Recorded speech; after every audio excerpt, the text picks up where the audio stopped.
For this slab construction video, I'm going to show you how to do some type of cylinder form, which you can construct right away. So you still need guide sticks, rolling pin, cutting tools, and your paper template. Now obviously this would be a cylinder.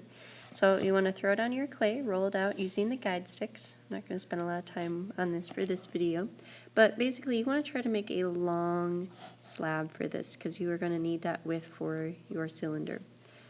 So you can use your template that you use to create your paper model form, but for now just kind of roll it nice and long. So as I did here, so I have my base. I know I want it to be thin. I'm actually going to have it get wider at the top. But I'm just cutting out my template with my slab. So I'm just going to show you cutting a couple different sides, but using my ruler or my straight edge just to make sure I get those nice straight edges that I want for my form.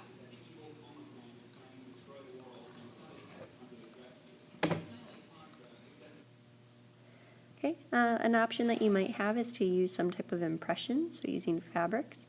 Now I'm rolling on the fabric towards the top of my piece because I know I won't accidentally ruin that texture because I won't be smoothing the base onto the top. I'm going to smooth it onto the bottom. Okay, but that could be a nice decorative element that you could have to tell your story. So maybe, this is trying to show some type of fence or scale, whatever I might want to do. Alright, so for my base, I'm going to score the bottom. I don't want to score the outside. I always want to add pieces to the top, not to the sides, otherwise I could get a gap. Okay. So I'm going to flip this over. I'm going to score the bottom of this as well. So that's where it's going to join to my base.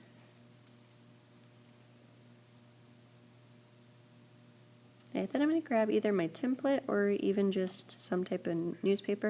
I'm going to roll it around my rolling pin because I'm going to use this to help get the roundness of my cylinder, especially if I was doing a larger cylinder. So I'm just going to wrap it around just to kind of help gently get that round form. And then I can slide the paper right off without fearing that it's going to get stuck to my rolling pin. Okay, so I'm going to make sure I have my slip. And I'm going to brush that onto my base. I'm going to lay my cylinder form on top. I'm going to leave a little bit of a gap just because that gap will then, I'll use that clay to smooth it onto my body form.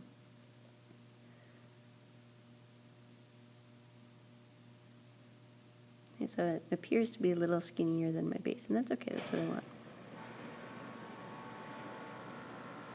Alright, so I'm having my sides meet. Now I don't want them to meet exactly perfect. I want them to have a little bit of an overlap.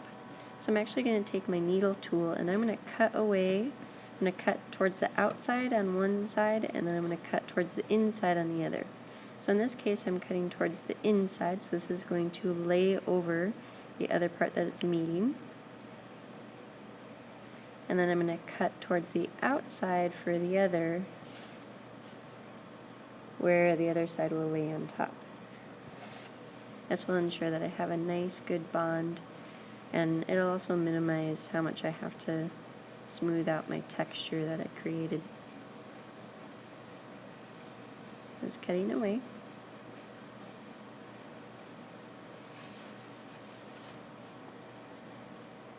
Okay, so I want to score. So being gentle with it so I don't accidentally knock it over. Cylinders are pretty nice because you can construct the date of. They go pretty quick. Just going to put my slip on. Okay, and then I will want to gently overlap those and start pushing them together. Alright, now I'm just getting the position that I want. Then I'll go in and put my hand on the inside to really push them together.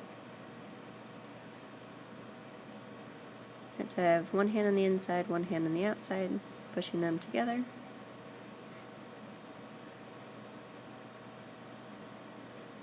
Then I will smooth them together a little bit.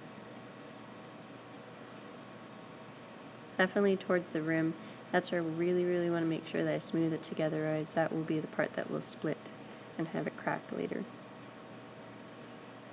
If you want to, if you're not sure how well it is smoothed on the inside, you can also roll out a really skinny coil and just lay that on the inside and smooth that down as well. That'll reinforce your edges.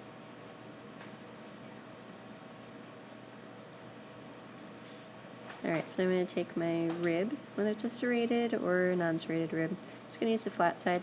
I'm going to use that little part that was overlapping just to smooth it onto my actual form. So smoothing the base onto my form to create a nice flush edge. So that's why I wanted that texture on the top, otherwise I would smooth it out.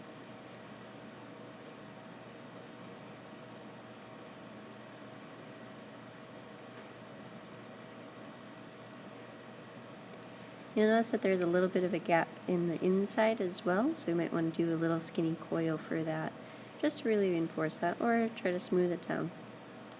I personally like a really tiny coil. Have fun!